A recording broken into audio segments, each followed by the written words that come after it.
And roll call?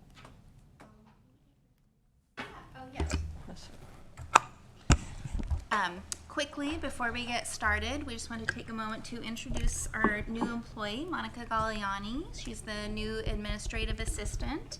So she'll be doing the minutes today, so maybe go easy on the acronyms. So anyway, yeah, we're glad to have her on board. And Monica's from Potter Valley, yeah. and she's a valedictorian of her class, am I right?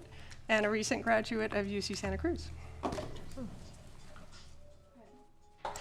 So I'll go ahead with the roll here. We have Director Jim Brown. Present. Director Larry Stransky. Yes. Director Richie Wasserman. Here.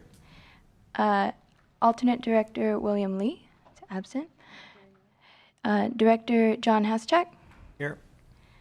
And we have Kevin Tucker on the line. Here. From Caltrans. And we have Vice Chair Michael Carter. Present. And our chairman was detained en route on his trip, so could not be here today.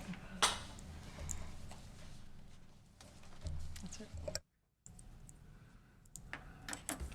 Okay, let us begin.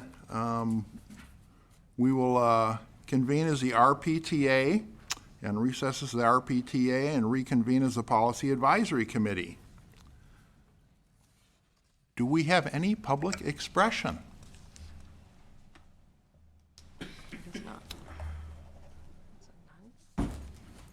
Okay, public expression is closed. And now to the calendar. We have a presentation, item number 5, an introduction to the California Public Utilities Commission. And we have with us today Dr. Naveed Paidar with the Local Government Commission. The California Public Utilities Commission. He's the local government liaison. And he'd like to give us a brief presentation. Yes, thank you. Thank you, Janet. Thank you, directors. My name is Naveed Paidar. I have the pleasure to speak to you today about the California Public Utilities Commission. And my role at the commission is a local government liaison. So we do quite a lot at the CPUC. And I have one of a small team of folks who get to come out and talk to people about what we do, talk to local government officials about what we do. So I'm very pleased to be here. I myself represent 22 counties in the state, but Mendocino is my favorite. So let's begin. And then.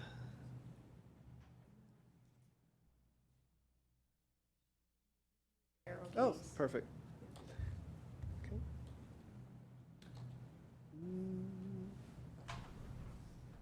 That works, but that's okay. Maybe a click would do it.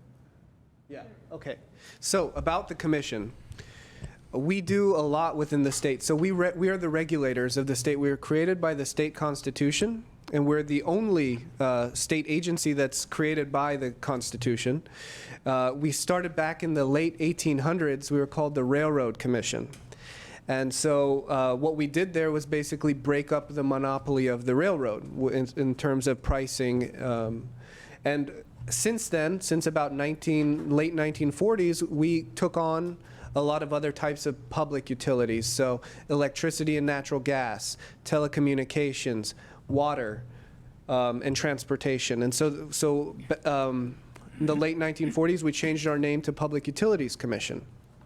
So with electricity, we're a statewide organization. So we regulate the utilities. Here is PG&E, down south, SCE, SDG&E, what have you. So here it's PG&E, and that's for electricity and natural gas. We are their regulators.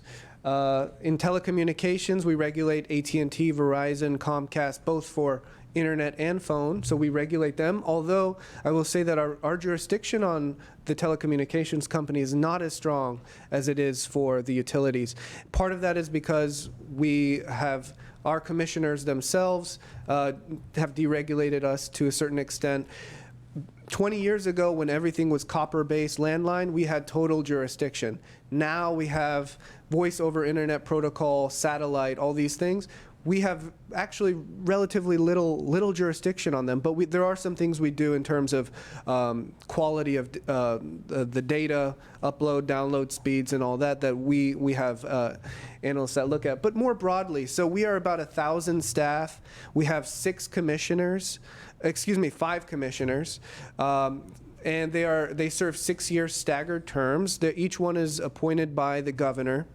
Our recent president has just stepped down. His last day was last Thursday, and Governor Gavin Newsom has already found an alternate, so we have a new president now, and that's going to mean big changes. And about 15 to 20% of the state's water is privately owned. So we regulate the water that is privately owned. And then in transportation, we regulate, as I said, we used to be called the Railroad Commission. We have broad jurisdiction on all things safety when it comes to rail authority. So we have engineers and folks, about 60 or 70 employees across the state who look at every single bridge, every single track. They're up and down the tracks every day to ensure that those are safe. So we have both federal and state jurisdiction on the safety of the railroads, and that goes for SMART and any kind of commuter rail. And also, now we also regulate Uber and Lyft for the state as well. So for big urban areas, we are the regulators of that. And we regulate in terms of carrots and sticks. So when it comes to the utilities, and especially the biggest thing right now, as you may know, is the wildfire safety. And so CPUC is one of 3 state agencies that deal with wildfire safety on the state level. It's the CPUC, it's the governor's office of emergency services, and it's CAL FIRE. And the reason we're involved is that often we ourselves have investigated and found that the utilities have caused many of the fires that have occurred in Paradise, Santa Rosa. We have found that the utilities have been the cause of that. And so what we're doing now is working with the utilities to make sure that they're doing vegetation management around the wires, hardening the wires, and doing these proactive safety power shutoffs, which I know that the county has heard from PG&E about. These are affecting folks statewide. It's a big thing, and that's something that we oversee. So we have carrots and sticks when we regulate. So back in the 70s, since the 70s, maybe from early 1900s to the 1970s, all we did were general rate cases. So when PG&E or any of the utilities wanted to increase their rates, they had to come to us because we have the constitutional authority to check. We look at their books to make sure that what they're requesting, otherwise there'll be a monopoly, right? So we are the ones who look at their books to make sure that any rate increase that they're requesting makes sense, that the infrastructure investments that they're claiming are true, and so on and so forth. So back until the 70s, that's our bread and butter, and that's what we did. But the reason California, and the reason I came to this state from Indiana, was because of the innovative clean energy policies that California has, that the nation and internationally, people know California are one of the pace setters and the leaders of energy policies in the state. And so back from the 70s onwards, the energy efficiency programs of the state were some of the strongest, and they still continue to be, and that's a lot of a result of our work, and a lot of that goes through the utilities to do things like home weatherization programs. Now we have that for low-income folks, as well as other local government partnerships that bring energy efficiency dollars from the state and cap and trade programs to do these programs, and that's what we've excelled at. We also have solar programs that also take ratepayer funds so they're quasi-taxes. They take the ratepayer funds and put them into solar on rooftops, and they do that for low-income households who otherwise wouldn't be able to afford it. It's again why the state is a leader in solar energy as well. And we're doing so many things now with electric vehicles. That's a program that's also implemented through the utilities, but there's billions of dollars there through this same quasi-tax, through the ratepayer funds that provide infrastructure for electric vehicles to be deployed throughout the state. And so that's administered through the utilities themselves, but that's a regulation or a rule that we've created. And then we have things like distributed energy generation. We have things that enhance sort of the reliability of the grid. So when you have a PSPS, there will be ways of still having energy at hand to be able to use it. And we're doing more and more work in this area. Those are some of the more exciting things. It's like that we've gone and picked the low-hanging fruit of energy efficiency, and we've done that so well. And now we have about 1,000 staff at the CPUC. So we have the 5 commissioners, as well as 1,000 staff who are anywhere from analysts, engineers, very creative people who work on these energy issues. It's very, very exciting stuff. And then we also have the programs that help the ones people know most about are like the CARE program, which is lower rates for low-income folks, lower electricity and natural gas rates. That's very well known. The other well-known one is Lifeline through the telecom companies to provide lower rates and free cell phones and free phones for low-income folks. So the list goes on and on about all of these things that we do. Again, we work through the utilities. These utilities, our jurisdiction lies on utilities, private companies, right? And so we regulate them to make sure that our constitutional mandate is safe, that they're affordable, that they are reliable. So when the blackouts happened back in 2001, that was in large part a result of some of the bad decision making happening even at the CPUC. Because the buck stops really with us. So it's reliability, it's safety, it's affordability. It's a hard, and now with the wildfire safety initiatives, that the climate of the state has literally changed, and we're in a new way of dealing with these safety issues. And that brings me to part of my role, and I love my role. So in order to communicate with a commissioner, you have to go through certain, we call them ex parte rules, and really limits. And so you have to go and part of that is a good thing, so that the decision making is so the decision making is transparent. You know who the commissioner has talked to, but it also limits on purpose what they get. And so often I am the one who gets to come to people and sometimes explain who we are. Some people know who we are. Some people don't like what we have done in the past. Some people like us. But I get to bring that information back. And that's why I love to be here and talk with you guys. I get to bring that back where all the other folks at the CPUC are kind of siloed. If you're in energy division, you're in energy division and that sort of thing. So I love my job for that reason. And it's to create two-way communication.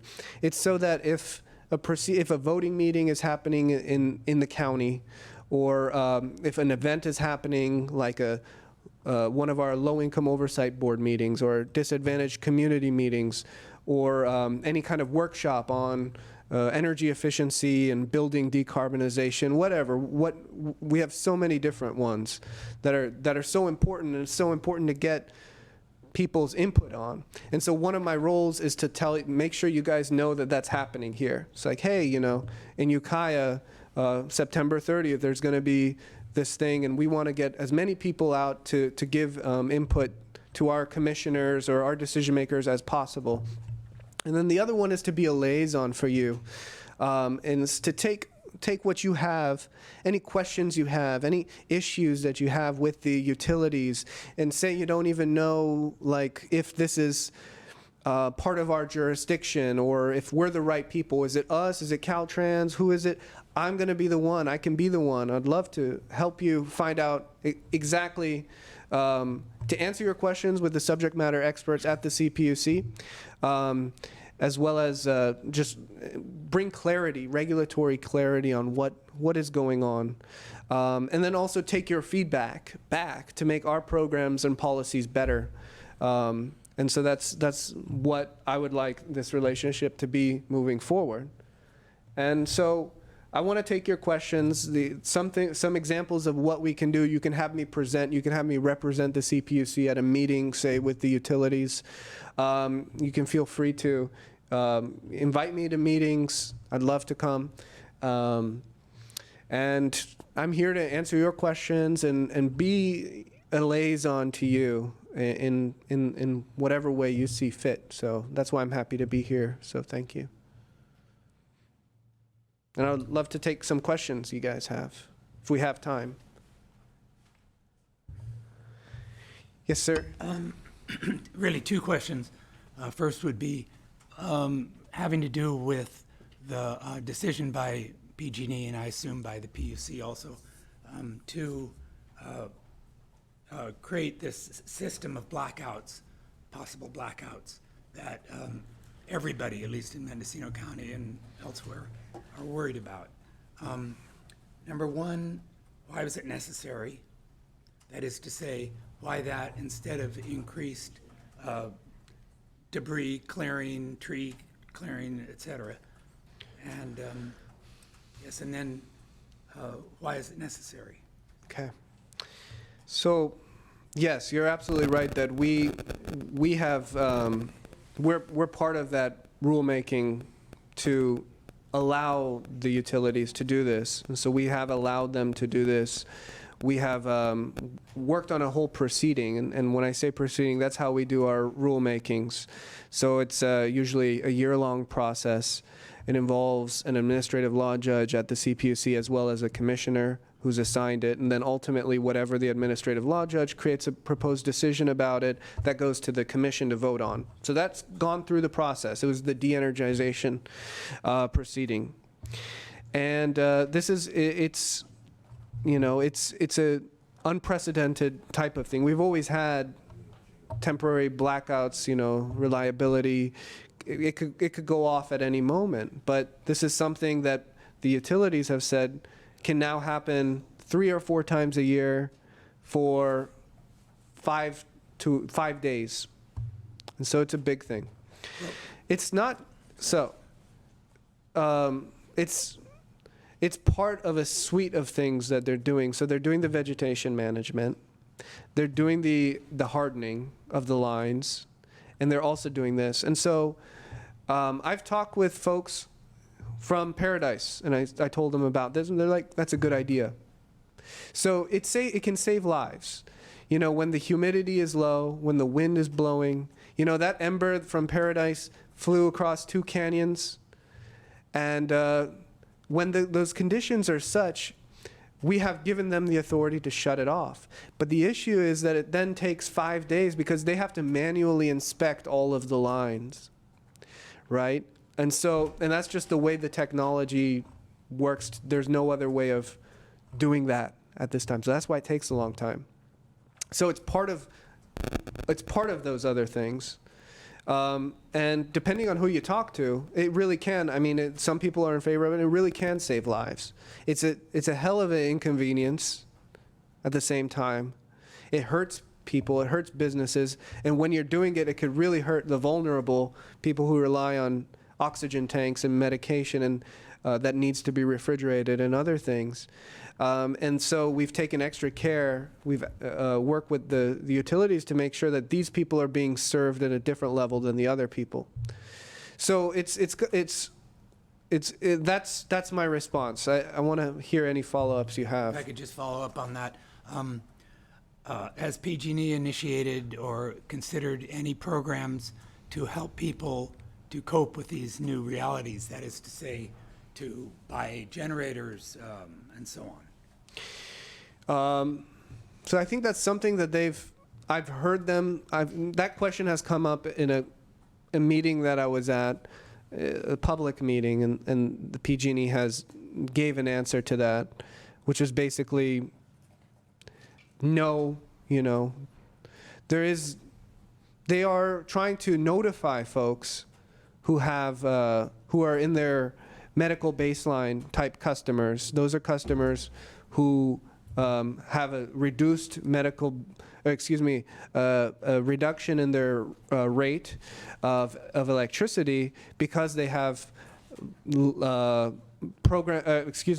equipment that keeps them alive, basically. So they have ways of reaching out to those folks. There is no policies or programs in place that they would compensate people for loss of business, loss of property during these events. What's PUC's position on that? Well, I think that so far we have looked at the proceeding that created this rulemaking, and that nothing has come from that. So the position would be that that's if PG&E wants to do that, they would do that, but we have not mandated that they do that. Yeah, we have not mandated. So it's kind of There are other ways the burden people- is put on the customer. Yes, and that's part of the challenge of doing a statewide. There's a lot of things that PG&E does right. There's a lot of things that could be improved, but it does. Yes, that's the position right now. Thank you. Thanks. Yes. Thank you, Dr. Padar. I've got like 4 points. And you want to hear them all? Yes, of Right now. course. Okay. One is this concern about the jurisdictions don't, without any power, any input into PG&E, and just the CPUC giving all the power to PG&E to determine these PSPSs. And a lot of people don't think that's right. There's also a concern that the PG&E didn't invest in the technology to ward off some of these hazards, the soft lines, and so now we're paying for it. And like Mr. Wasserman said, people who can't afford it are going to have to pay. The third one is, when I was talking to Fire Chief Wilkes up in Laytonville, he was saying that there could be 4 times the risk of fire because of people having generators that don't know what they're doing.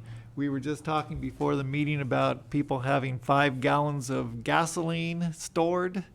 And when that happens, we're going to have a big mess, right? And so I think that I wonder if the CPUC really considered that.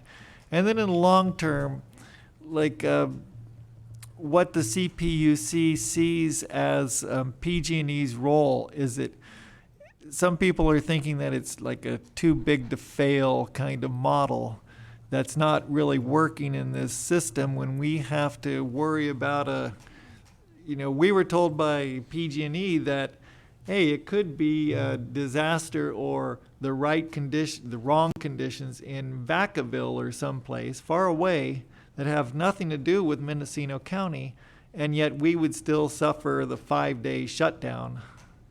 And so is there a CPUC thinking on breaking up PG&E's infrastructure into smaller units? Okay. Yeah, thank you for all of those points. They're all good. So for your number one was the power of PG&E versus local governments to determine PSPS. And so that's something, so at one level, some counties and jurisdictions did come into our proceedings to provide input on how the whole thing is going to be laid out. So on this de-energization proceeding, which created this PG&E program, PSPS, I believe Mendocino County was involved in that proceeding. So you guys did give comments, but I think your question is more about when to initiate a PSPS. So if Right.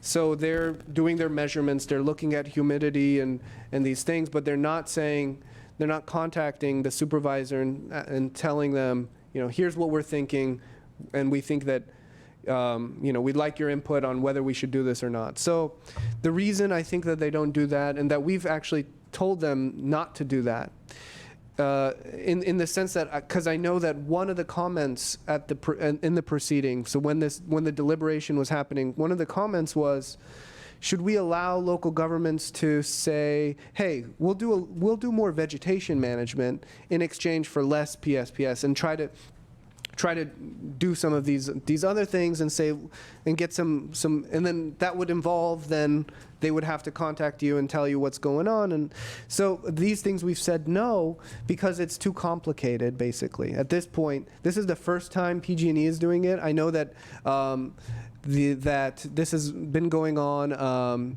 in SDG&E territory since 5-7 years ago. They've been doing these shutoffs, and PG&E for the first time last October started doing these, even before this proceeding.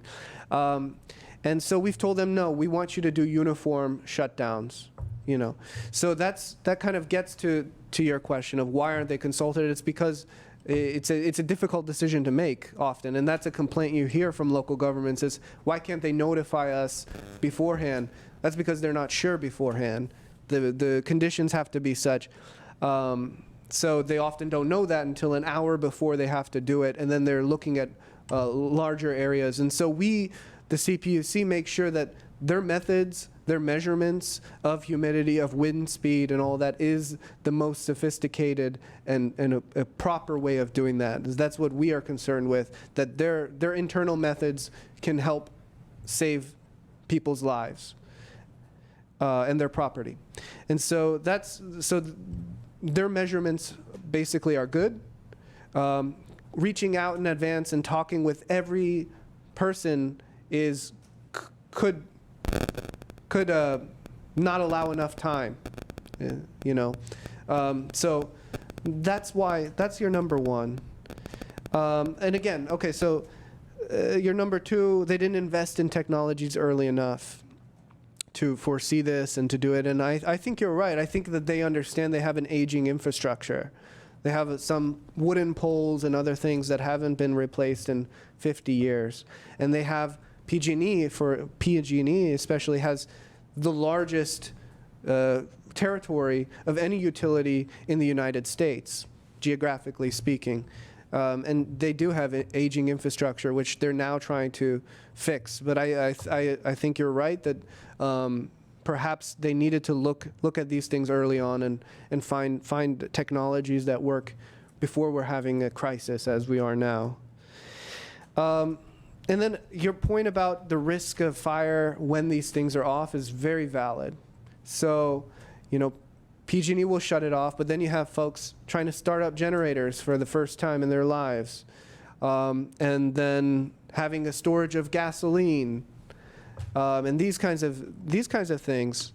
I've even heard people concerned that the food is in their refrigerators are gonna go bad, and so they do a huge cookout, and now so I've even heard that. I've heard that actually during a workshop dealing with this before the decision was made from an interested party that was considered by our decision makers. So I've heard these. I think you're absolutely right. I think that PG&E is doing this because they want to reduce fires, but then you have to keep in mind that fires can be created when you don't have electricity. And I think that's a solution. The solution to that needs to be public awareness I don't think it means not to turn off the electricity. I think, though, that a valid solution to that is that people need to be made aware. They need to be. They just need to know what are how to be safe. So that's the solution to that. And then your last point, I think, is the big elephant in the room, which is that is this company too big to fail, and that should we as a state rely on private services to do this, given that the perception there is that they're more beholden to their shareholders than the ratepayers, and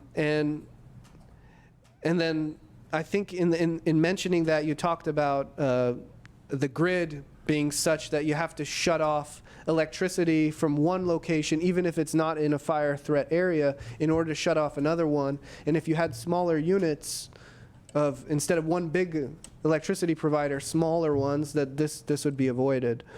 And I think that's definitely true. And then you asked, should it be broken up? And that would be a decision, I think, for the state legislature. But I think on a principle level, it's not, the fact that they are a private company does not mean that they cannot be regulated. And that's our role to do, is to regulate them and make sure that they're doing safe practices. And so that's what our staff work on every day. So I don't think it's just because they're a private company that's not an option. I think that's the task we have at hand right now. A lot of people take that very seriously, and I think we can do that. And I think that gets at that question, I think. But when it comes to having more reliability and not having to shut off, part of I think down in Sonoma County, Calistoga happened to be between St. Helena and another area, but it was down in a valley, and they had to shut them off for 5 days, even though they're not in a high fire threat district area. That happened. That actually happened. The citizens were outraged. And that's a result of how the grid is laid out at this time, that you need to shut it off, the transmission line here, in order to shut it off in another area. And so that's the way it is right now. I think that when the state starts to continue its trend of distributed energy generation that we've been doing more and more, and especially through renewables, and then storage. I think storage is the big thing. Then we will be able to have reliability when these things go off, because when the transmission lines to the town or wherever you're at are off, you would at least have a generator and maybe some storage. And that's the future. That's going to take a while. But that would be the hope, that creates more reliability, so you're not as dependent on that energy coming in. So I think I answered all your questions. I hope they're satisfactory. We are always wanting to have more feedback from you all about this. This is not, we want to know what are the drawbacks. We want to know how this is not working, so that we can make sure that the utilities are doing their homework to make sure that they are working. And a lot of that will come down to how you communicate with PG&E, how they're communicating to you, more importantly. And then getting maps, like outage maps, and knowing where the critical infrastructure is in your jurisdiction. So if you have water pumping stations or other critical evacuation areas, that you know exactly what the grid looks like in terms of the outage maps, and that you have conversations with your PG&E representative, maybe one conversation per location, because if you want to know what's going to happen, it's impossible to plan for these things when you don't know. And you need that information from the utilities to be able to plan. So I would encourage you to continue pressing them to give you information and talk with you about all the likely scenarios. Say you want this part of this critical infrastructure in this part of town, and you want to know where the electricity is going to shut off from. So there might be multiple scenarios. So you might need to have a full conversation about one specific point. And so I think that they're required to have those conversations with you. And so I think that that's something that you should, but they're not, but there's no program in place that they do. I know that they came to this chamber, PG&E did, a month and a half ago or so, and talk with you, and that's something they have to do because we told them they need to do that. But they should be working with you every step of the way, and so I think they would be happy to do that. And I think that you all just need to make sure that you're asking them to, and giving them that opportunity to keep on communicating with you about this. Thank you. Thank you. Can I just ask one more very short question? Is the shutdown procedure a matter of public record? They need to report, yes, they need to report when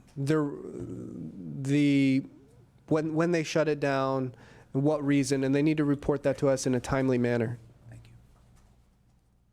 Thank you, Dr. Padar. Thank you.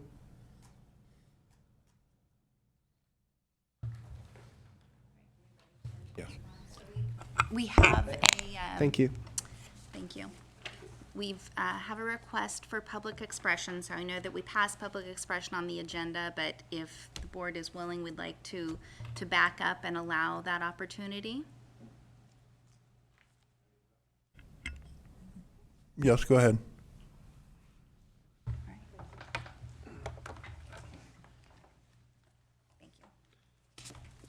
I think I'd be able to speak with you folks that quick. My name is John Bauer. I own a substantial amount of property in downtown Wallala, and I also own Ocean Ridge Airport. And I do a lot of things, my family's done a lot of things for the public in our community. But I'm here today because we've had some issues with an ability to generate sufficient parking in Wallala's streetscape.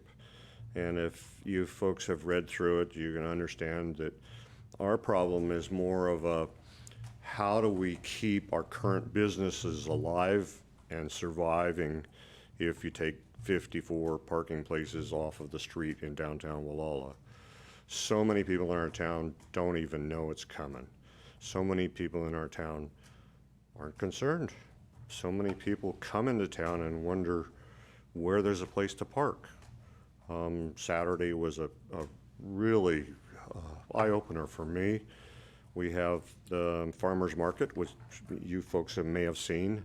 The community center where you were parked when you did the tour in town, it has a tremendous parking problem. The whole town needs to have a really good look at it, and not just necessarily a plan thrown at it that says this is what we're going to do. I think one of the blessings that you folks have with you, working with you and us, is Mr. Demling, Frank Demling from Caltrans in Eureka, because we're in his district. And in that light, he's looking for solutions. Bless him. There are so many people in this world don't look for good solutions, that try to work for as many people as they can. So in light of what I've just said, our store, the biggest employer in town, Surf Market, which we own the property under it, and the tenant needs a lot more parking. And the only way we can do that is try to move his employees and his other managers out of that parking lot where they currently park behind the market, and try to convert some of the parking to customers. You're not going to push a cart all over town to find a place to put your groceries in your car. It just can't happen. So Frank Demling is a good asset, and thank you all for having him with Caltrans. One of the other things is that many people don't understand that when the Sea Ranch was developed, and I think you all know what the Sea Ranch is, it's a home community that's governed by its own board. In the 60s, they were developed for basically residential units with a lot of open space. It's a fabulous open area, and they really treat it well. But when Castle and Cook built the Sea Ranch, they publicly stated, we are not going to build a service center for these 2,000 lots that we're about to open up at the Sea Ranch, 10 miles of the coast. They said, we're going to use Wallala. Nobody's even talked about that at any of the streetscape meetings. How are these people going to continue, as it continues to develop and grow, which it's going to, how are they going to find a place to shop? Or are they going to pass by us?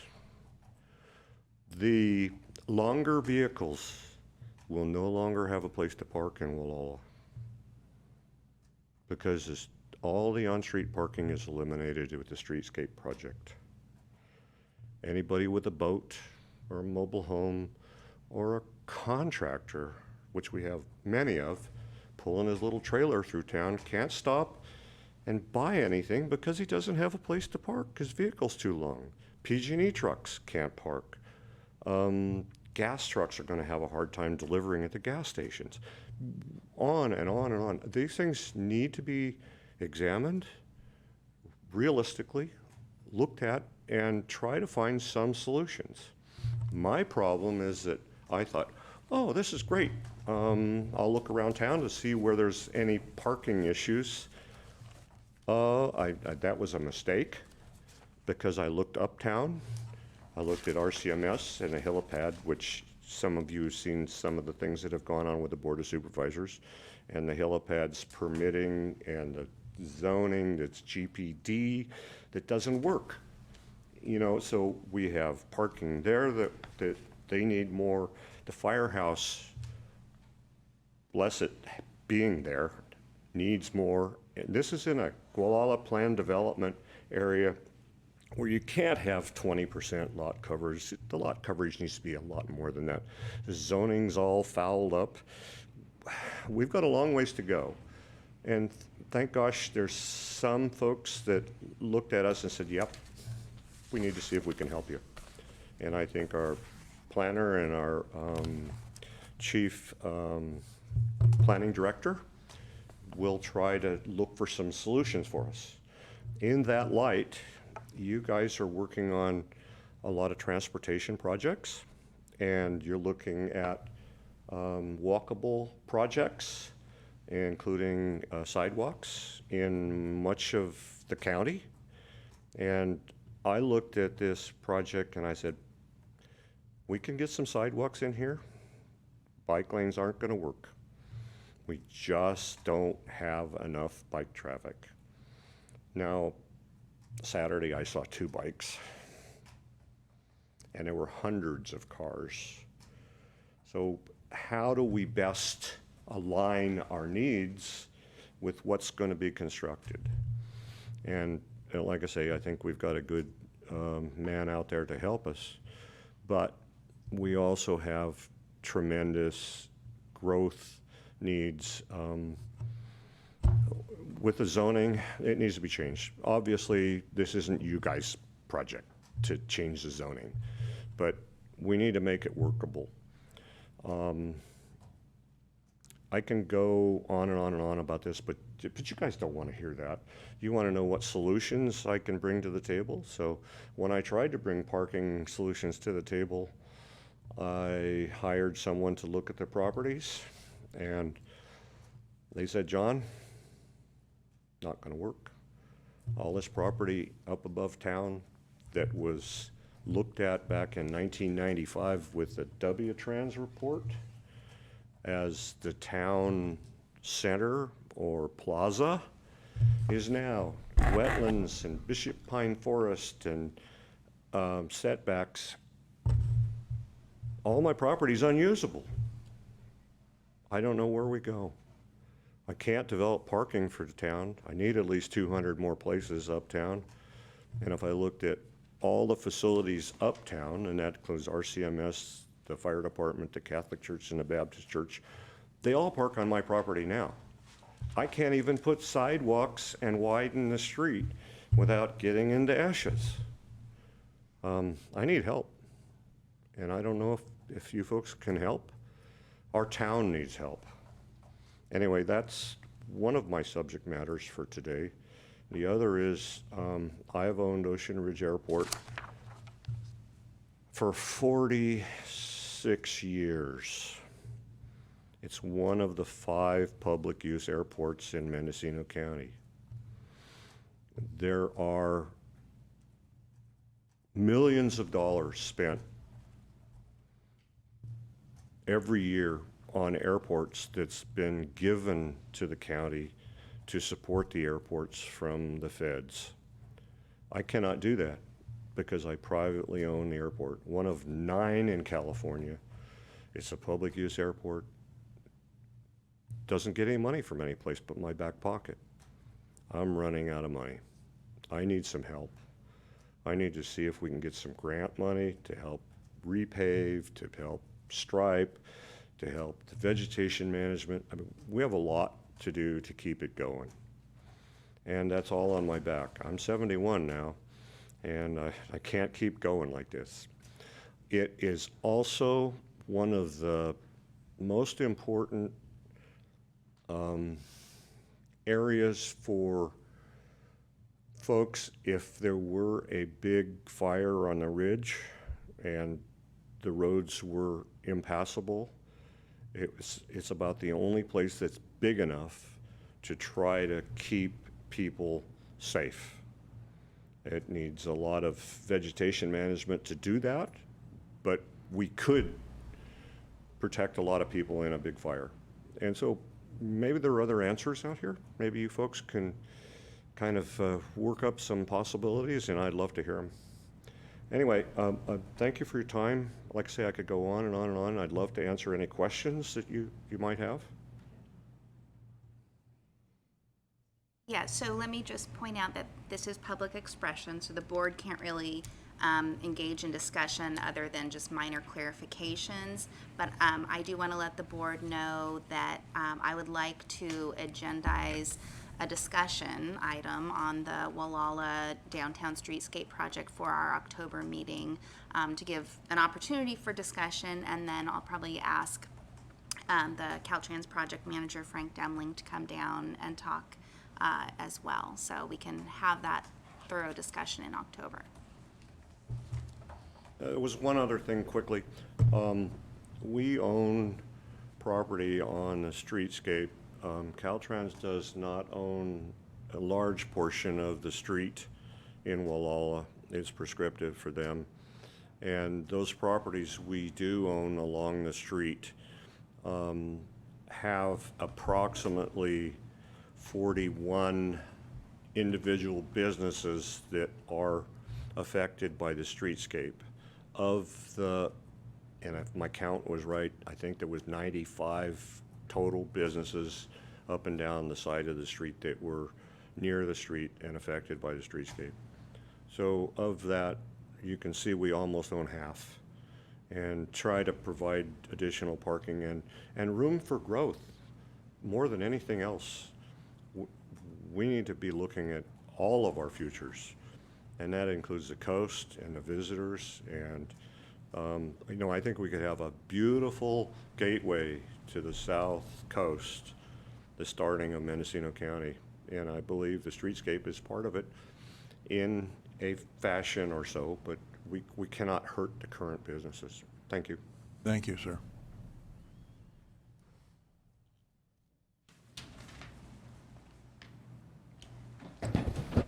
Hello, my name is George Provencher, and I'm a resident of Wallala. I'm retired. I've lived in Wallala permanently since 2001, and I've been a property owner in the town of Wallala since 1993. A lot of what John talks about here really involves the infrastructure in Wallala and the pressure that we're getting with changes that have happened just over the last 5 years. 5 years ago, we probably wouldn't be worried about not having enough parking in Wallala. We were still recovering from the terrible effects of the economic downturn. The changes more recently that are impacting Walla are actually multinational. We're seeing tourists from 60 different countries coming in. I was talking to a hotel owner just the other day, and he said that he's had, since he opened his bed and breakfast only a little over a year ago, he's had 3,000 visits from people from 60 different countries.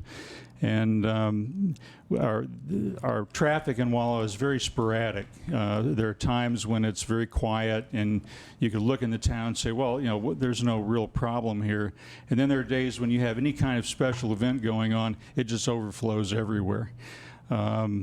Our Walla Community Center is also part of the parking problem.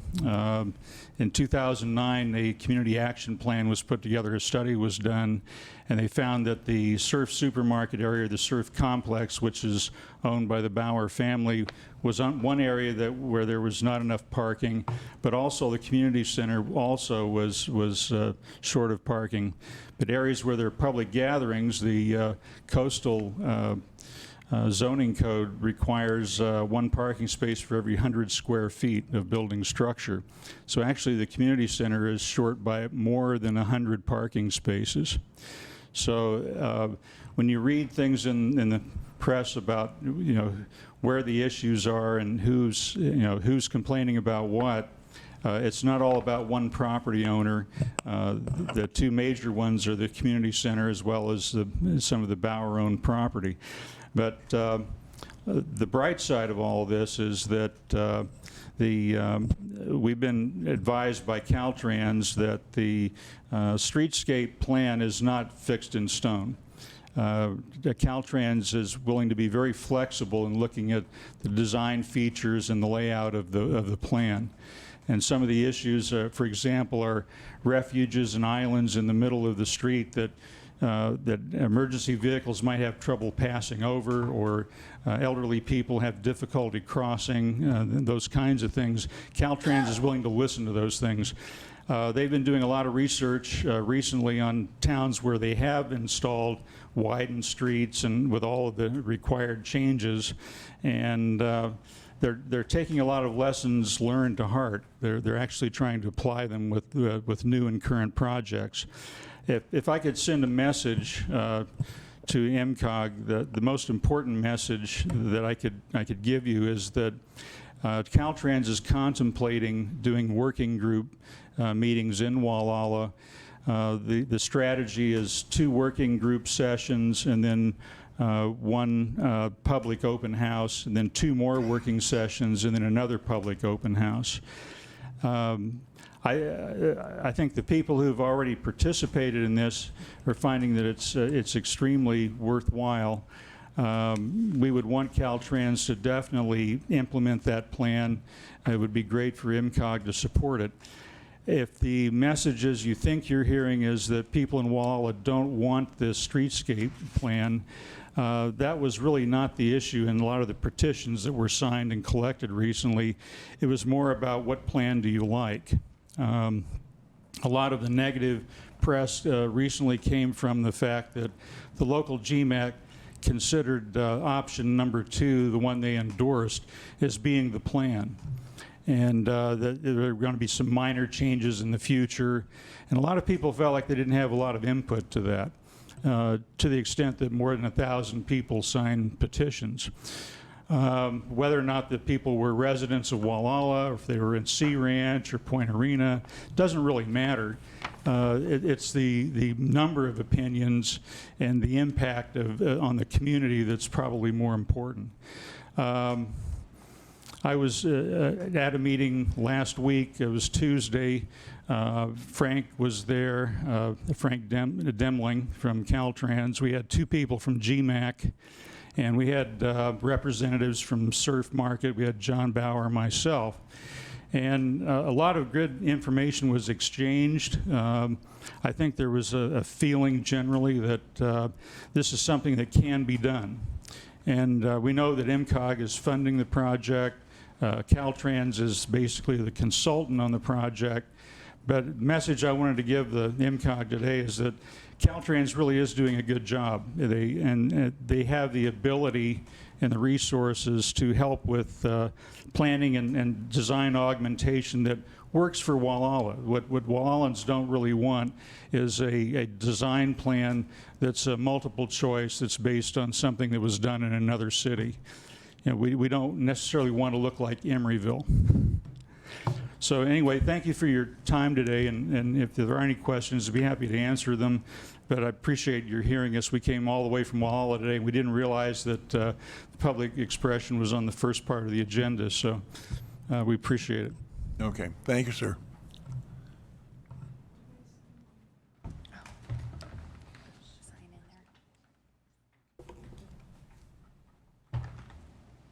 All right.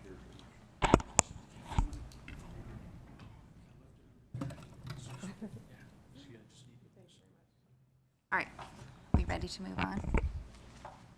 Yeah, so let's continue with agenda item number 6, Yes. the approval of the State of Good Repair projects list.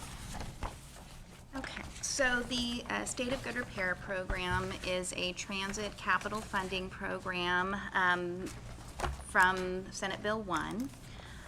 It is for, like I said, it's a capital program, so eligible uses of the program are improvements to existing transit fleets or facilities, construction or acquisition of new facilities or vehicles, or services that complement local efforts for repair and improvement of local transportation infrastructure. So this is an annual funding program. We are entering the 3rd year of funding received through this program. There was a change, though, this year in the implementation guidelines, and while previously the transit operators could apply and submit their project lists directly to Caltrans, it is now the responsibility of the regional transportation planning agencies to approve those project lists and submit the project list and approving resolution to Caltrans. So that's why it's on the agenda today, and why it hasn't been on the agendas in previous years, even though we're now in the 3rd year of funding. So MTA is the transit operator that is eligible for these funds, and they have the previous 2 years, they have dedicated the available funding to a future Ukiah Transit Center project. And they're proposing to dedicate this 3rd year of funding to the same project. They can accumulate, I believe, up to 4 years of funding, and then they have several years, once the project is initiated, they have several years for expenditure. The amount available this year is $131,002, which is identified in the handout that you received. So this, it was in your packet, but we actually have an updated handout. So on very tiny writing, 100, oh, here's a bigger one. Yes, so 100, Let's see, what are you trying to find here? the total for the year. These two aren't totaled up. All right. So the categories in the chart, there are 2 different categories of SGR, and they total for this year, which should be $131,200. They're broken down by actually public utility codes, and it's the same way our state transit assistance comes down through the state controller. So the code section that's cited, 99313, with the higher amount is based on population, and 99313 is based on population, 99314 is based on fare revenues from the transit operator. That's the smaller amount. So All right. that's why that's broken down in that way. So the handout that you received was the change between the handout and what you had in your packet is that the original chart in the packet did not include all 3 years of funding. So we've added that all 3 years in, and so the handout reflects the correct amounts. Of course, this will not be enough to fully fund a project of that magnitude. So MTA has estimated a project total of $3,250,000 for the full Ukiah Transit Center project. And we do have Carla Meyer from MTA here today to answer any questions about the project if you have them. So as I mentioned, this does require a resolution for approval. So there's a draft resolution prepared with your staff report and the revised list that would approve that project list and the funding to be used for that project. So I'm happy to answer any questions, or if you have project-specific questions, Carla may be able to answer them. I could, okay. Do we have a second? Second. Okay, we have a motion and a second.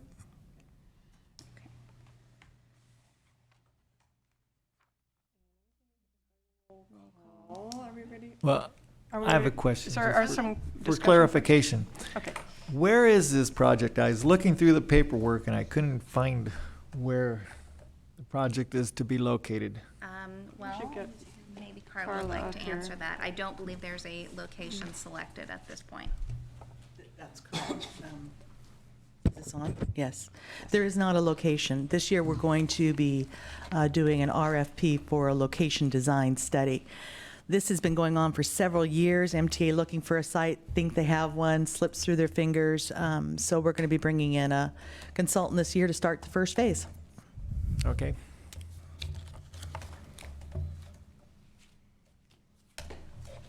Any other questions? Vote. Director Brown? Okay, Director Stransky? Director Wasserman? Yes. Director Haschak? Yes. Director Tucker? On the conference phones. And Vice Chair Carter? Yes.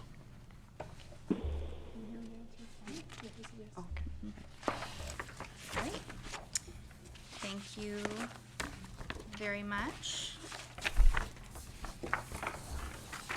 And so we will submit the authorized list and approving resolution to Caltrans.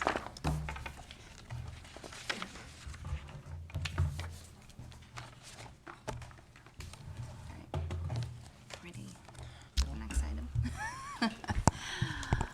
All right, the next item is a discussion of the 2020 STIP fund estimate and the STIP being the State Transportation Improvement Program. See, I told you not to use acronyms and now I'm doing it. And development of the Regional Transportation Improvement Program. So James is going to give that report. Good afternoon. As you can see in the staff report, I sort of gave a little summary of exactly what the STIP is. She already broke down the acronym for you. The cycle begins when they release the fund estimate in July of the odd-numbered years. And so this year, there is approximately $3,134,000 from Mendocino County. And the CTC adopted that fund estimate at their meeting last week.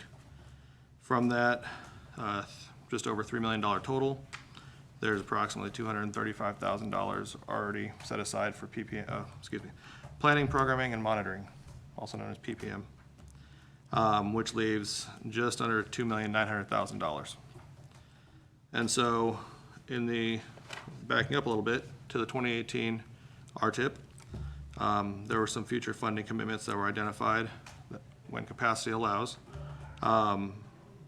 for a project for the county as well as the city, and those are in your staff report. One is for the interchange at KUKI Lane in North State, and the other is for the intersection at Low Gap and North Bush. Both of these are to fund construction as well as for the county, the right-of-way phase. And so if we were to program all the funds that we had committed to for future funding, it would leave approximately $594,000 left for new or existing projects. However, neither project has identified a final design, and so it may not be quite time yet to program construction, since depending on the design, the totals could go up or down, depending on what goes on. So that's sort of where we are at the moment. We're gonna take this before the TAC next week and see about, discuss this with them,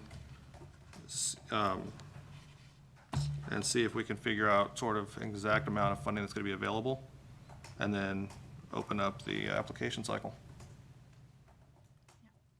Questions? I'll add that the application cycle will be consistent with adopted MCOG policies.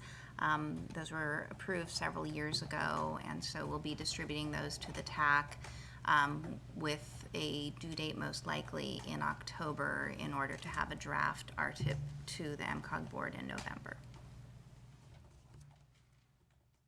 I just have a comment regarding the low gap bush roundabout.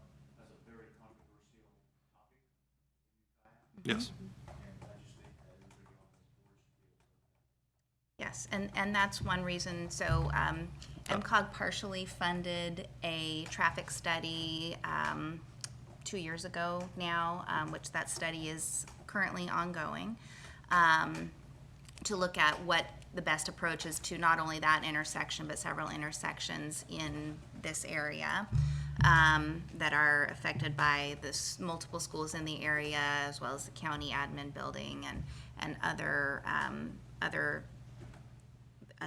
things in the area. So that's one of the reasons why James mentioned it might not be good timing to program construction at this point. There is project development funding programmed for that project as well as the county's project. So there is funding for the project when they are ready to get started, but I'm aware that there's been differing opinions about, what needs to happen with that project. And so we want to make sure that there's time to work those things out before moving forward with that, so. Mostly pedestrian walkway in that area.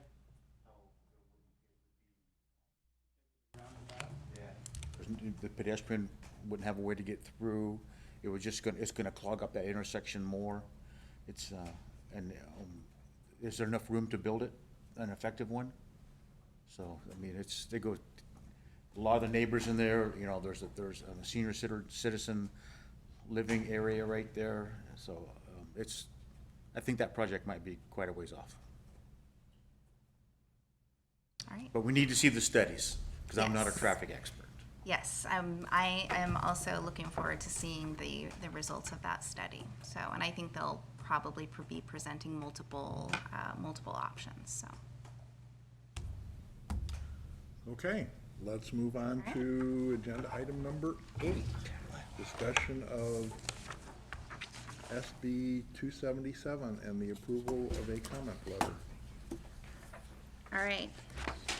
So this bill, unfortunately, after our last meeting, this bill, which was co-authored by Senator Bell and Assembly Member Frazier, who were the primary authors of SB 1, had some significant amendments, which made it more of a concern than it was before, or made it a concern when it wasn't before.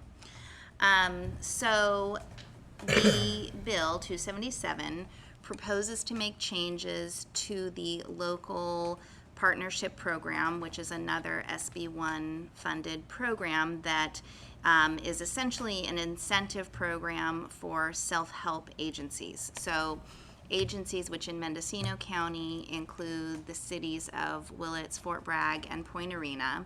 that have sales tax measures specifically for transportation receive essentially a formula distribution through the local partnership program.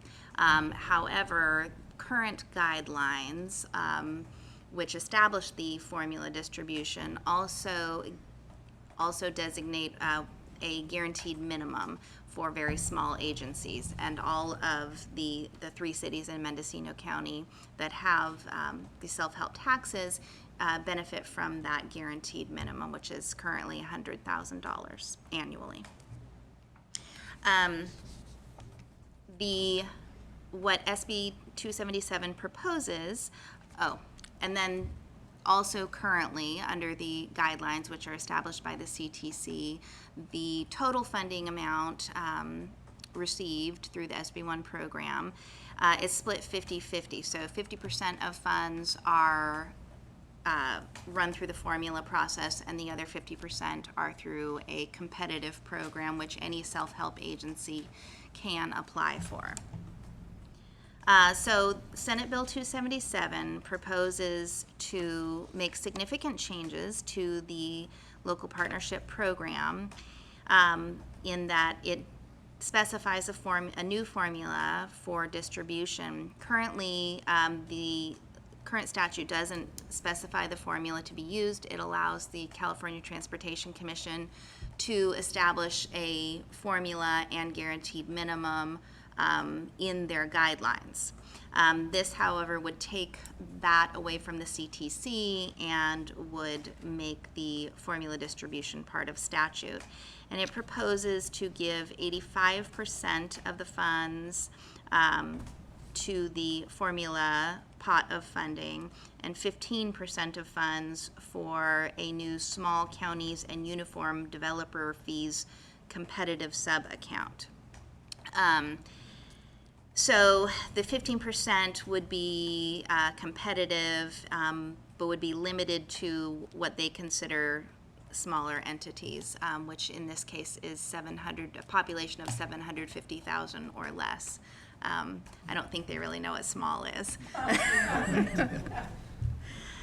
But the biggest concern, and this was one of the changes that came out in the July amendment to this bill, is that it also it struck out the language that would specify that the guidelines establish a minimum funding guarantee in the formula distribution.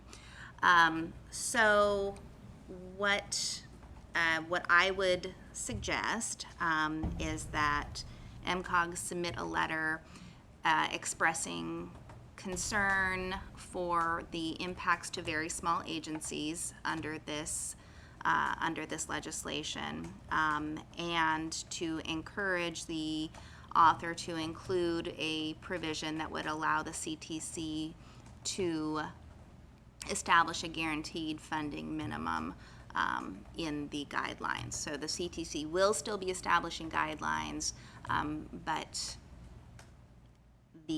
what I would suggest is a letter asking that those guidelines establish a minimum funding guarantee. And this actually mirrors a position that the California Transportation Commission took at the meeting they had at the end of June, requesting, I'm sorry, not at the end of June, but the meeting that they just had in August, their staff reported that they have submitted the same comment to the authors, requesting that they be allowed to establish a guaranteed funding minimum and protect the ability of very small agencies to fund projects. So I am happy to answer any questions, and if the board is willing, I will write and submit a letter to the authors. It is currently, it made its way through the Senate and to the Assembly, and is currently, has been placed on the suspension file, which means that it may or may not go forward at this point. but it is also referred back to, so it's the Appropriations Committee suspense file. So if I submit a letter, it will be in the next few days to allow it to get there before they take action. Has the League of California Cities Northern Division commented on this bill? So I believe that the league, as well as CALCOG, which is a sort of sister agency to the league, they are taking a neutral position on this because they have members of the league that are in favor of this, because it would, large agencies would have a much larger formula distribution under this proposal because it gives more money to the formula pot and less to the competitive. So they would get a larger formula distribution without having to submit a competitive application. So I think the league is staying neutral because they have members that are in opposition as well as members that are in support. Do we have any other questions? This is the same thing that we got in our town because of the Ramswood trails that we got. And there were entities in other part of the state that thought we were getting too much because how could we do that? It's just a small community that we are. And we did everything correct and stuff, and they just want to peel off some of the money. And this is always going to happen with the people with a big population versus all of us. And so I would definitely recommend having the director send a letter to the board.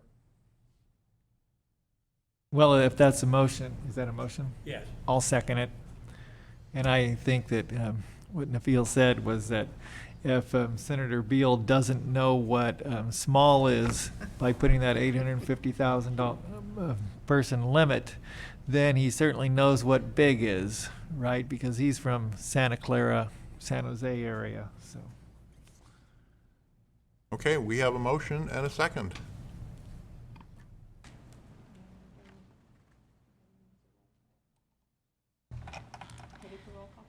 Director Brown, Yes. Director Stransky, Yes.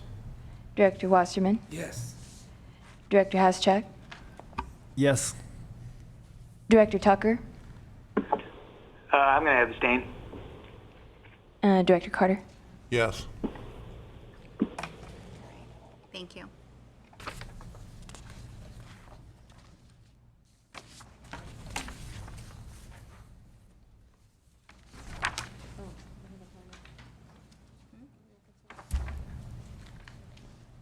All right, moving on to the consent calendar. Did you have a comment on that? Yes, I would like to note a correction to a name spelling in number 10, the Transit Productivity Committee minutes, and I'd like to correct the spelling of Diana Clark, spelled C-L-A-R-K-E. And there are 4 instances, so I'd like to ask that you approve the consent calendar as amended.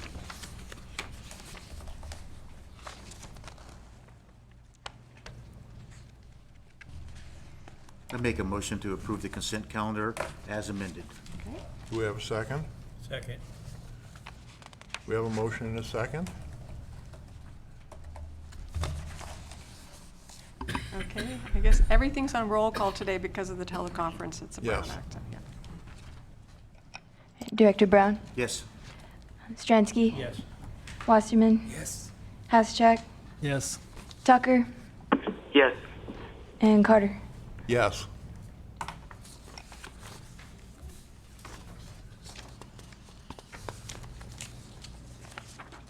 right.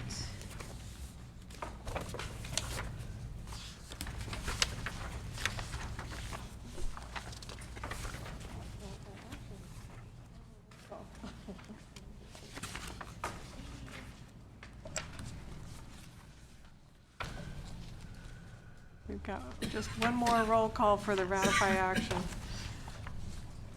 Yeah, so are you ready to move on to the recess as the Policy Advisory Committee? Yes, we will recess as the Policy Advisory Committee and reconvene as the RTPA. And we have reports. We first need to ratify the action, so Monica needs to do one more roll call. Director Brown, Yes. Stransky, Yes. Wasserman, Yes. Hasechak, Yes. Tucker. Oh, he doesn't do that one. Oh, he doesn't. Oh, Sorry. And Vice Chair Carter. Yes. Oh, we're being told there was not a motion to ratify. I'm sorry. Should we clean up this one? Did we hear a motion to ratify the action? Somebody want to clarify a motion? Or clarify it? It was just assumed. Do we have a motion to Thank ratify? you. So moved. Okay. Seconded. We have a motion and a Great. second. And we have conducted roll. And Yes. we've done the roll, or we, I think that Vice Chair was the last one. Do you want us to do it again or to finish where we were? I think we stopped at the Caltrans rep, and then the last call was the Vice Chair Carter, right? And I said yes. Okay, I didn't hear that, so I think we're finished. Thank you very much.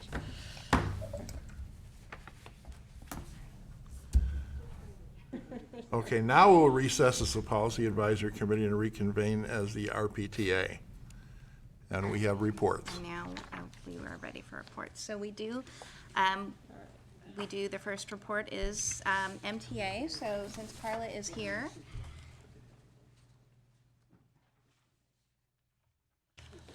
Much better than just hearing it from staff. Creaky as ever. Still hard to get out of those chairs. Hello, directors. Lots of interesting things going on at Mendocino Transit. Lots of good, but there's some bad news. And I'm going to start with the bad news.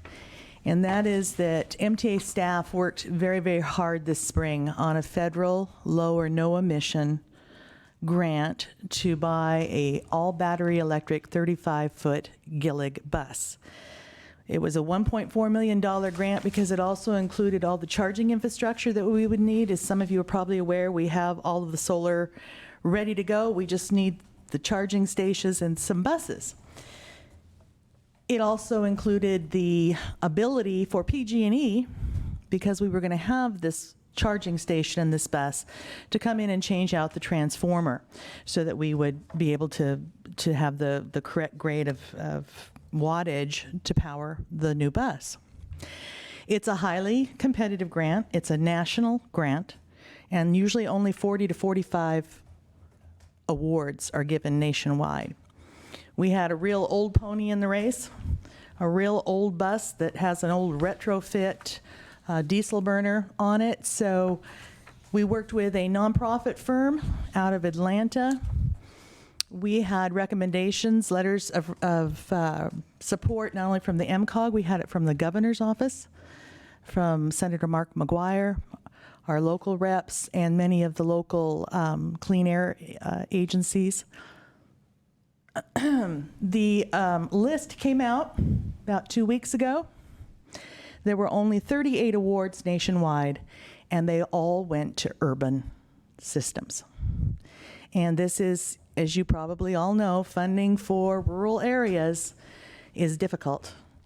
And at the federal level, the rules are often overlooked. But we've still got the old horse parked in the yard. So come this next spring when they open it back up, we'll try again. And hopefully we can do some outreach to some of our congressional members to talk about the fact that the rural systems are totally being ignored at the federal level when it comes to funding in this kind of arena. Good news is the Volkswagen mitigation funds are still going to be rolling down the pike soon. We originally were going to apply for 6 all-electric cutaway buses. Those are the smaller buses you see that kind of look like the Class C motorhome. Well, we found out we only qualify for 1, but we're going to apply for that one, and we're going to use our LC top funds as match. So hopefully we'll be able to get an all-electric cutaway on the property soon. Well, soon would probably be about 2 years, because that's about how long it takes, but we're looking to do it. Good news is we did get our route committee put together. A route committee in past management always did the design of all the bus routes in town. I think that the best people qualified to do that are the people that are driving the routes, and that's the drivers. They know who's out there, they know where the people are, they know where the people aren't, and they hear every day from the public what they need from the transit system. Our route committee worked for over a year, and we implemented some of the changes this summer. For the first time, we're now going to the hospital. That was a site that had been overlooked, and our Route 9 does go there now. On Saturdays, it goes to Todd Grove Park. Good place to go for kids and families and the pool and all of that. And this fall, we're going to be introducing what we're going to call the Ukiah Circular, and it will cover the west side of Ukiah, which has also been previously never covered. So we're making some really good progress there. Ridership is up 3%. Not a lot, but up is better than down. We'll take the 3%. I don't know how many of you maybe have seen the ads for Route Shout. Route Shout is a mobile app. This body approved money. The MCOG helped us in paying for a GPS system for our buses, a dispatching software system. We can see where the buses are at. Very effective, and it had a tool, a public tool called Route Shout. And we didn't put it out for, I'd say almost 9 months. We held off until we put that out because we wanted to make sure that when it went out, it was spot on accurate. So you can take your mobile phone, go into apps, you can download Route Shout 2.0, you can look for a bus, and you get real-time bus information. And it'll tell you exactly where the bus is that you're looking for. So if it's a really cold, rainy day and the bus is running late, you don't have to stand out there for 5 minutes and it seems like an hour. You can hide in the door. Oop, it's almost here. Make the mad dash out and get the bus. And it is spot on. I do hate to say, though, to our friends in Wallala, it doesn't work down there. Not only parking issues, but cell phone tower issues. We just couldn't, there isn't enough connectivity. We put in dual routers. We were running Verizon. We were running, what's the other one? Not besides Verizon. AT&T. We did everything we could. But what happens is it's so spotty that we just had to put out a notice that said, don't trust it. Because you may think, oh, I've got 20 minutes before the bus is here. By the time it moves back into the hot spot, it's there. So we had to say, no Route Shout in South Coast. Sorry? Ham radio. Well, there you go. That would probably work, yeah. So that's kind of where we're at. Lots going on, lots of new technologies, lots of catching up. Any questions for me? All right, thank you. Oh, I'm taking your... Thank you.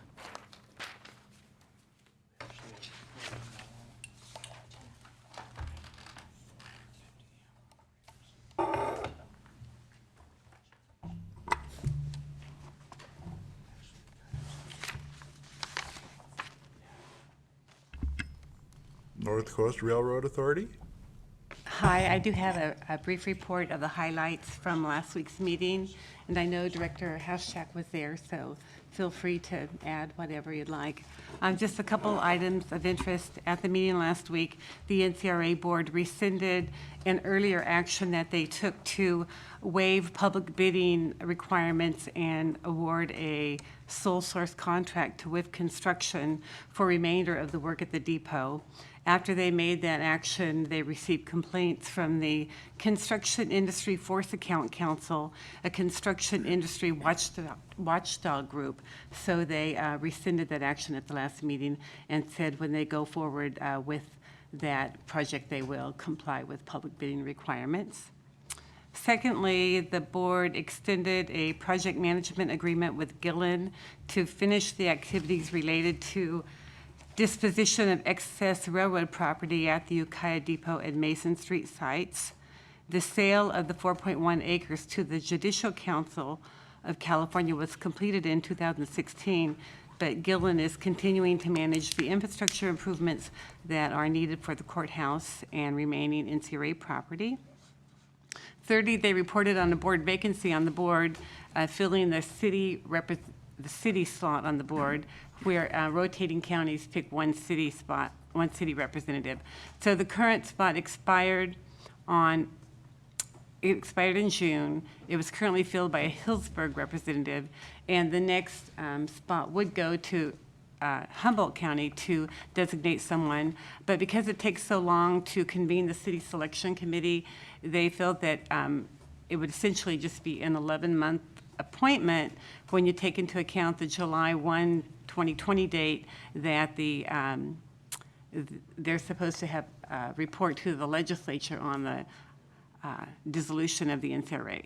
So they decided to ask Humboldt County to concur with that plan going forward, and if there are no complaints, I believe they're going to put that on the next board agenda.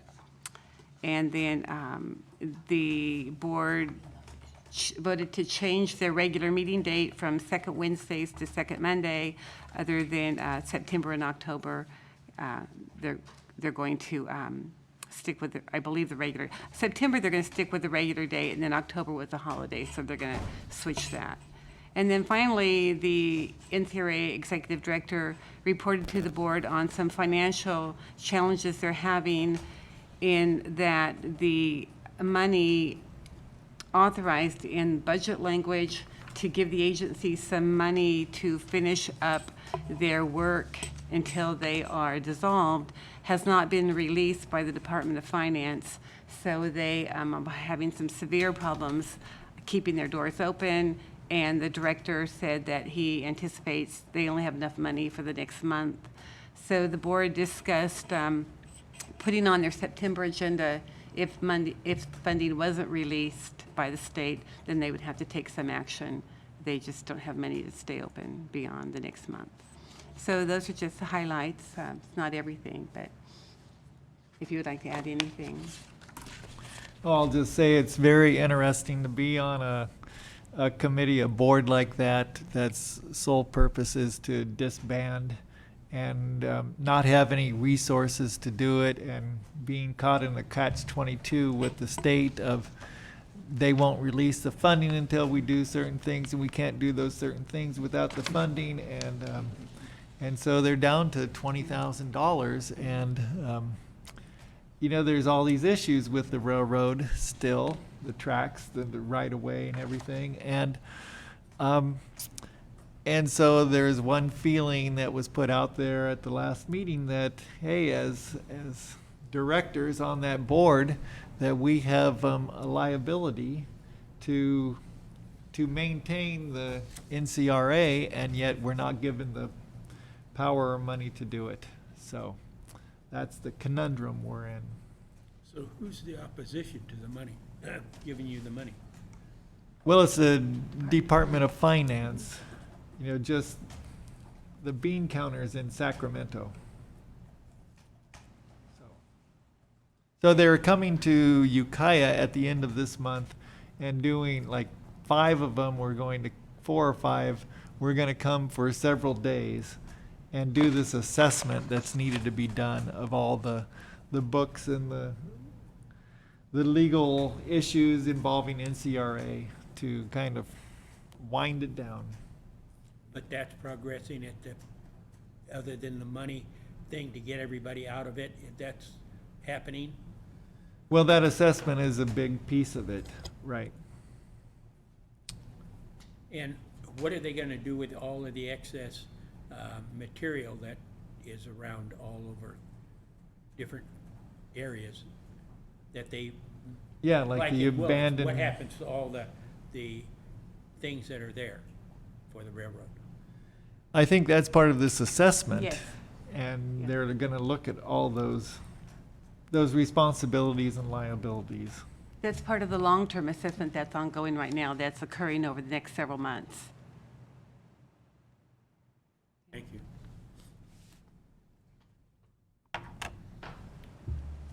Any other questions? MCOG staff reports. All right. So you have the summary of meetings in your packet. We can answer if there are any specific questions on the items listed there. Staff can answer questions. If not, we'll move on to the next report.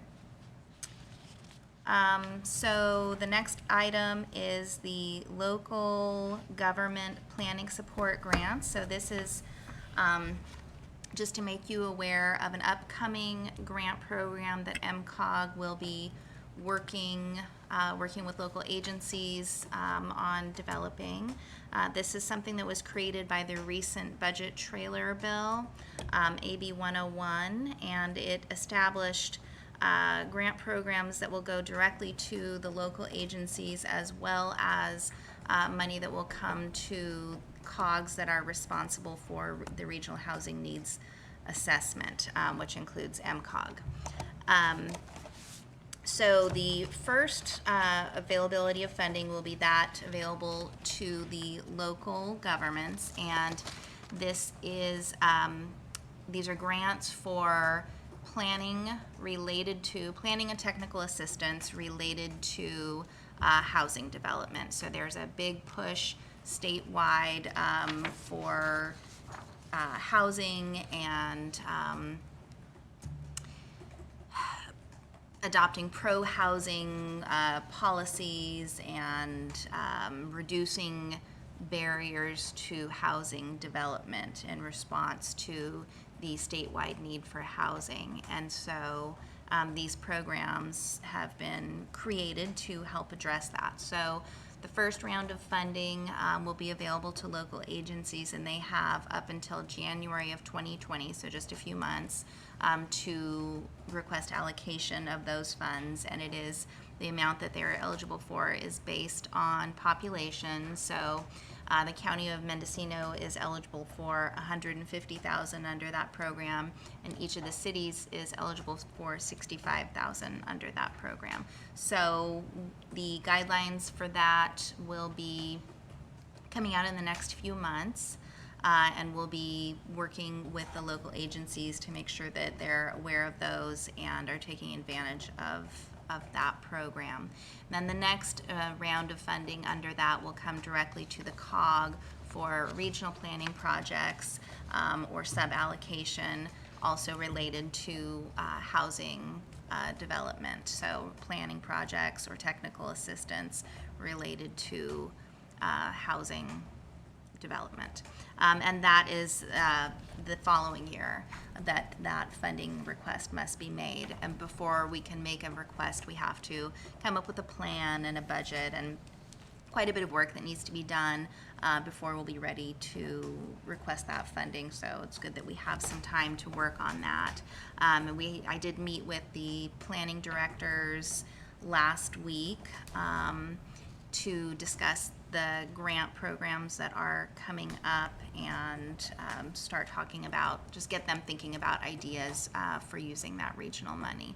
So although MCOG is typically focused on transportation planning, once again, because we are the agency responsible for the regional housing needs assessment, that's why we're being involved in this housing program. So that'll be coming up, and I'm sure you'll be hearing more about it over the next few months. So I can answer any questions. Otherwise, it's just at this time an informational report. All right.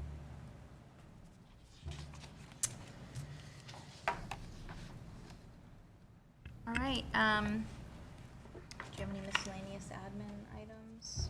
I don't. All right. So we can move on to the MCOG planning staff reports. Do you have anything? I have two reports. I wanted to update you on the status of our two Caltrans grants. First of all, the SB 743 Vehicle Miles Traveled Regional Baseline Study. We did a procurement process, issued an RFP, received only one bid from Fair and Peers, which is a nationally known firm, as well as a very well-known statewide that's an expert in all things VMT. So we went through a process with Caltrans to justify sole source recruitment with this firm, so we don't have to go out to bid again.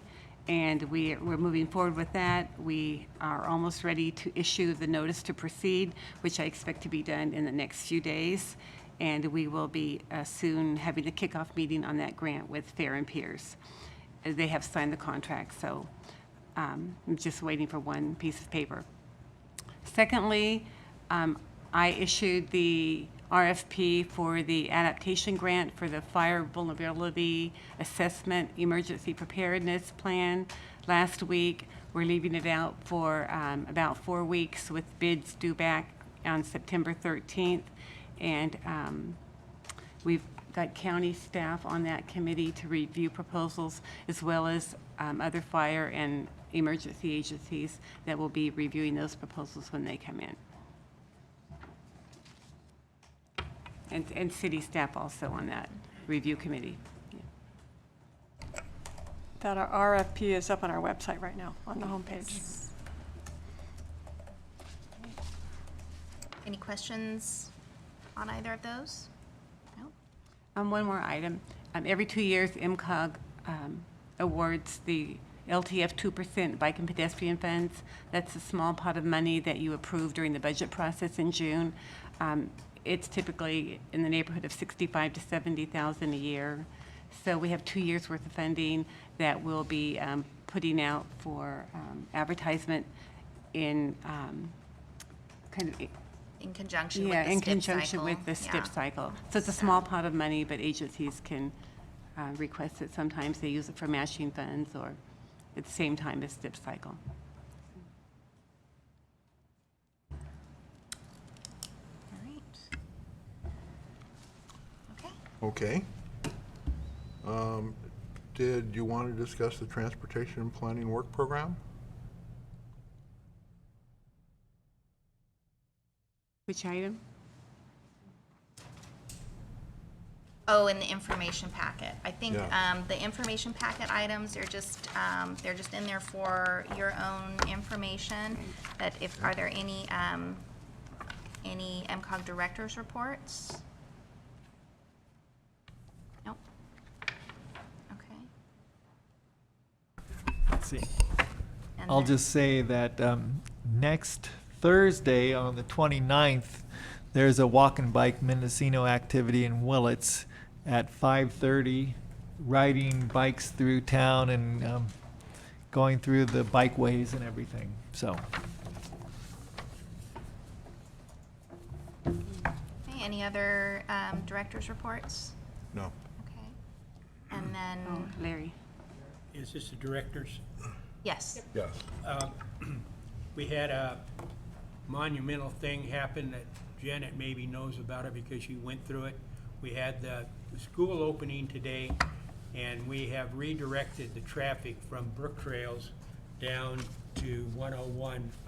And we were expecting a really disarray, I guess would be the best way to put it. And it went off very, very nice. Granite has done a wonderful job on doing their part to redo the intersection. And I get up early to do this, and it went really nice, and I was really surprised that we got everybody to school on time. And it was interesting, there were very, very few parents that delivered their children right at the end of, just before they had to jump out of the car and run to the classroom. Everybody got up early and did it, and it went very, very nice, I thought. And I was down there looking at it. And I just can't say enough about Granite. They've just really done a nice job. That's great to hear.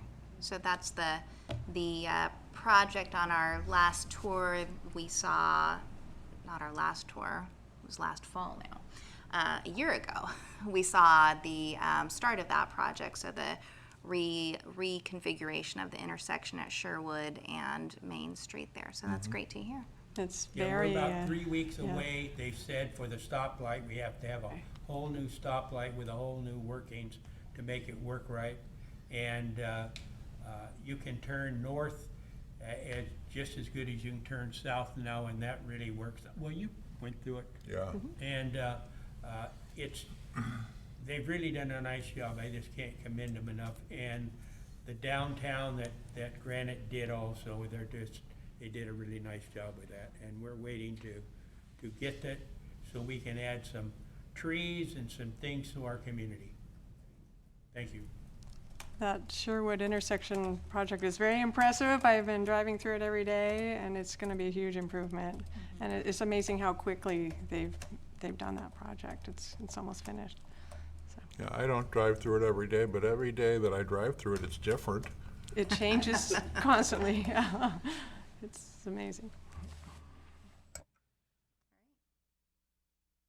CALCOG report? Our CALCOG delegate is not here today. Okay. So, did you have anything about CALCOG Directors Association? Yeah, I go to the CDAC, which is the CALCOG Directors Association of California. So it's the directors of the CALCOG member agencies. And the big discussion at the last CALCOG or the last CDAC meeting was the continued discussion about the new proposed safe vehicle rules that'll be coming down from the federal government, which will change the way transportation projects are analyzed as far as air quality is concerned. There are concerns about significant time delays to construction projects because it changes or it invalidates the tools that are currently used in California for that process. Fortunately, that should not be an issue for Mendocino County projects because we are a rural county in air quality attainment status. So we do not have to comply with the same level of analysis that urban areas or areas in non-attainment have to comply with. And then the other big discussion at that meeting was on the housing-related planning grants that I mentioned in my previous report. So CALCOG's really good about following legislation and keeping its member agencies up to date. So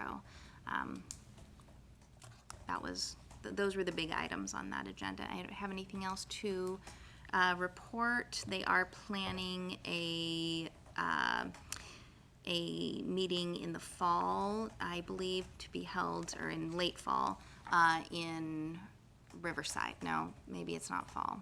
I'll follow up on the date with that, but they're planning a big meeting in Riverside, and the location is in response to a state effort to hold some of the conferences in areas that have had less attention previously. So people get to go to Riverside for the next CALCOG conference. So that's all I've got to report on that. Does anybody have anything else? Okay, let us adjourn at 3:25.